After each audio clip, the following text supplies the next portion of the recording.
Engagement ও আশীর্বাদ উপলক্ষে রবিবার বর্ধমান স্টেশন প্রাঙ্গণের পিছিয়ে পড়া শিশু এবং ভবঘুরদের রান্না করা খাবার তুলে দিলেন বিশিষ্ট শিক্ষিকা আমুদা বেগম।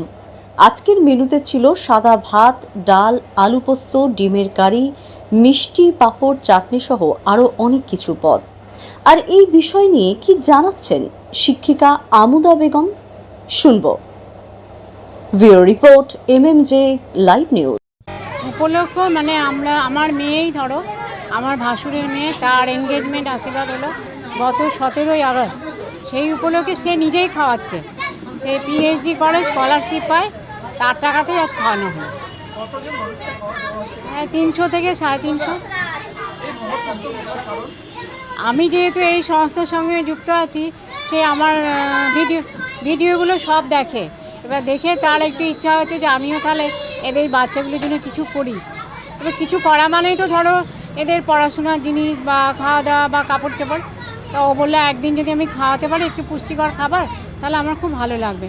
আপনি যখন আছেন চাচিমা, আমারটা করে দিন। ওকে আসতে বলে ও এলো না।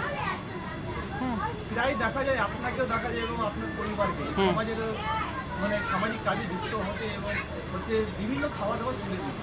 হ্যাঁ, আসলে এর যদি বলতে হয়, আমার মা প্রচণ্ড পরোপকারী ছিলেন, আর দিন দুঃখীদের খুব ভালোবাসতেন। নিজে না খেয়ে দিন দুঃখীদের খাওয়াতেন। সেই হিসেবে আমরা ধরো রক্তে আমাদের ওটা আছে, বা আমরা হয়তো ছোটোবেলা থেকে দেখেছি, সেটাই আমরা এখন ওটাকে চালাচ্ছি, ওই আর কি।